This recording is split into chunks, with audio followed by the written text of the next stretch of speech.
got a present. Sorry? I haven't got any presents. That's okay, Bob. I also didn't look at the dress code either.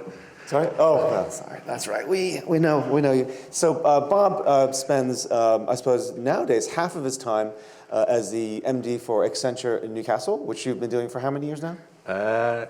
15 or so, yeah. Wow, fantastic. But most recently, we'll get onto this a bit more later. You've taken on this new role as the interim or acting chief executive? It's the interim chief executive of the North East Local Enterprise Partnership. Okay, cool.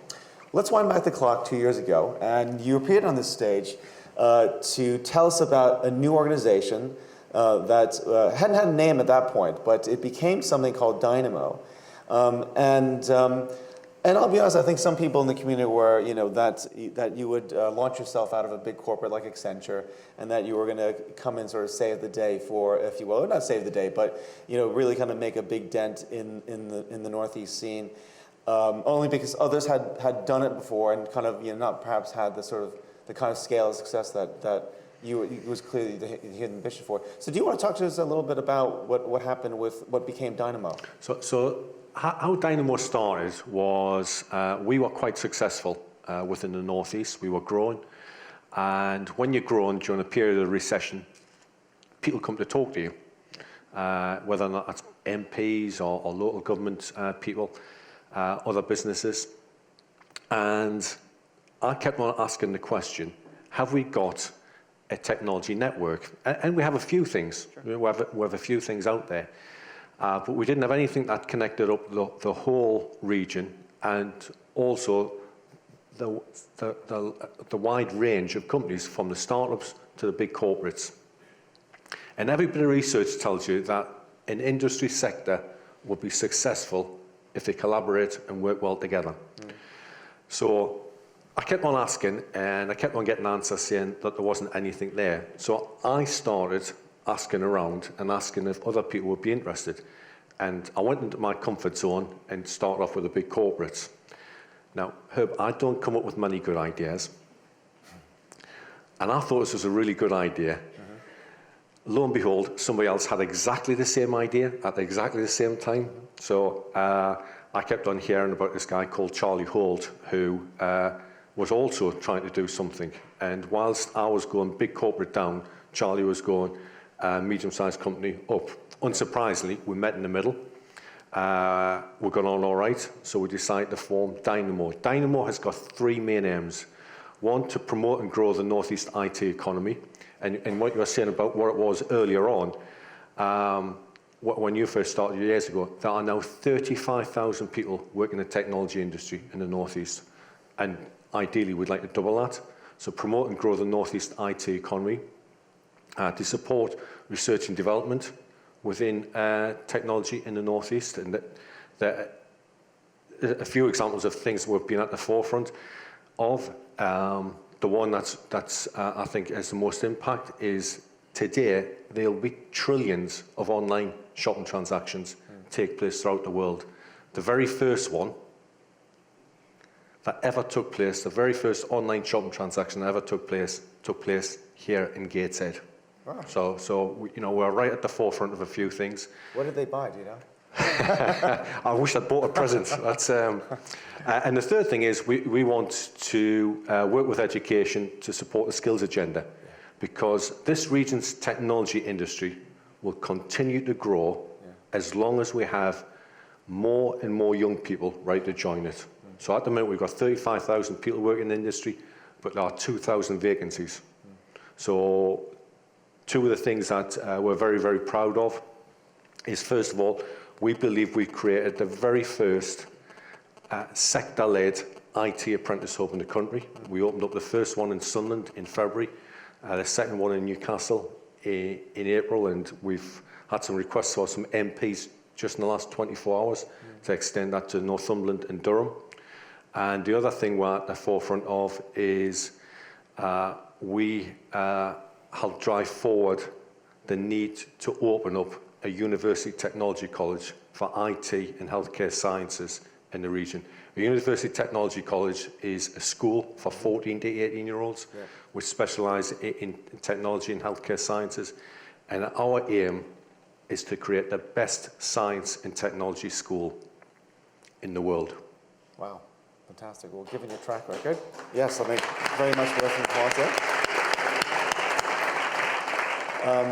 Is it the only UTC currently in the Northeast or in the North? There's another UTC opening up in September this year, and that's with Hitachi in Southwest Durham. It's the Southwest Durham UTC. Okay, cool. But will their focus be in manufacturing or engineering, and very much linked to the train business that's centred in South Durham. Okay, cool. And what will your UTC be called? Does it have a name yet? Or? It's called Northeast Futures. Northeast Futures, fantastic. Yeah. So we plan to open in September 2017. Okay. And you know, you know yourself because you're involved in UTCs as well.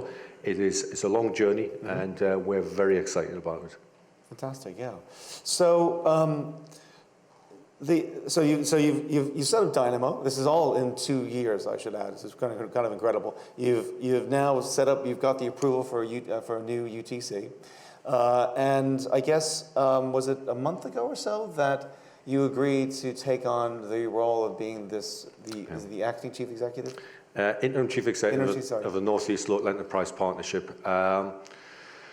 We used to have regional development authorities within the region. You know, we used to have one Northeast, and the Tories came along and said they didn't like them as ideas, and they were replaced by local enterprise partnerships. And in the Northeast, so where the RDA, One Northeast, covered the whole of the Northeast, we've now got 2 LEPs. We've got a LEP in the south of the region, Tees Valley Unlimited, and we've got one covering the 7 authorities, Northumberland, Durham, South Tyneside, North Tyneside, Sunderland, Gateshead, Newcastle.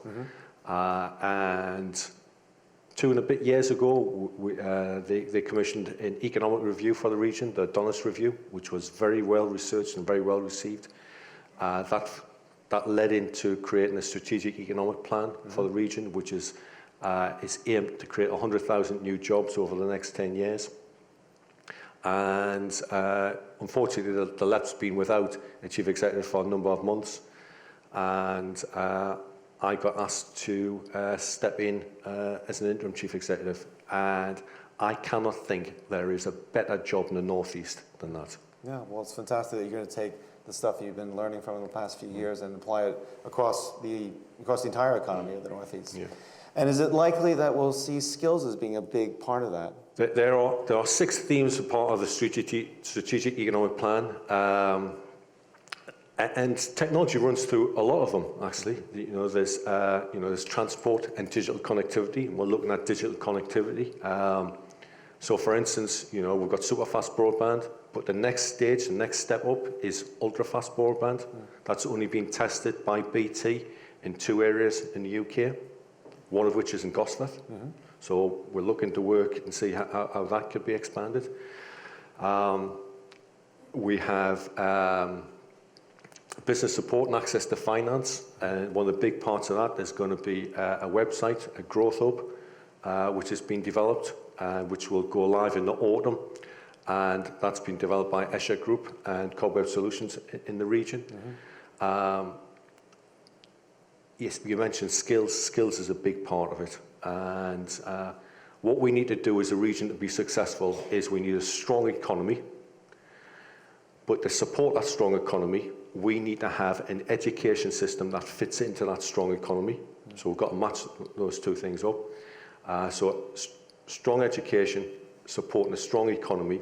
And there's 2 other things we need to do is, 1, remember and take great pride in our identity as a region. We've got a fantastic region here, and we support, you know, we want that identity to remain. But the other thing we've got to do is remain close and united together. And I think all those things are all in place, and this region is going to take off. Well, fantastic. Now, one lesson, I suppose, that I feel like I'm drawing from this experience that might be applicable to other areas outside of the Northeast is this idea basically about finding someone that's relatively well experienced in the private sector, has got the kind of connections and credibility to kind of, because that, I mean, you know, this isn't meant to kind of, you know, make you look good in any way, but you have achieved a lot. Keep on going. You have achieved a lot in a short period of time without a lot of experience in dealing with the public sector, certainly regionally and things like that. And you've been able to kind of bring together a lot of people. You've brought together HP, Sage, BT, BA. I mean, all the sort of the big hitters. And so the big hitters, but even to right at the other end of the extreme, the press today was all about Ignite 100. Yeah. Fantastic program that's been set up. So there's some great things happening across the whole spectrum of the technology industry. Fantastic. Well, listen, let's end there, but I'd like to continue this thank you tour. I'll be back in 2 years' time. One of the things that, one of the new things that we did this year was we launched something called the Emerging Talent Fund. Accenture have been one of the key underwriters and partners behind that. I think we're actually going to bring on stage, sorry.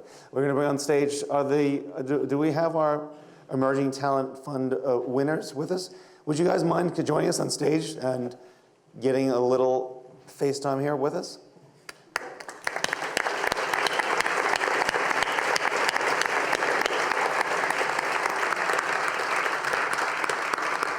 And Tom, would you come on stage as well? And do we have our friend from Virgin Money? All right, great. Cool. Come on over here, Tom. Where's Virgin Money Man? You don't understand? Okay, we have lots of. Anyways, so really, what this is about is so for the past 7 years, to get into this conference, you need to be able to purchase the ticket, be a speaker. We had the small group of volunteers, or be a sponsor. And it's always been something that we obviously would receive flack for because the registration can be on the expensive side. And certainly if you're a student or someone that's recently graduated, or maybe you're in a startup, being able to spend not just say a few £100s on a pass, but then transport and hotel and blah, blah, blah, it just made it really prohibitively expensive. So this year we sort of got Virgin Money, Leighton, who are based down in Sunderland, and Accenture to agree to see if we could start this thing. And the response has been awesome. So unfortunately, I won't have a chance to introduce you all one by one. But you're all listed on the Emerging Talent Fund page on the website, should you care to see who are the, if you will, winners of this year. And really just thanks, if we can thank our sponsors for helping get this program off the ground. It's something we certainly hope to continue every year for as long as we can. So thank you very much, guys. A round of applause, please.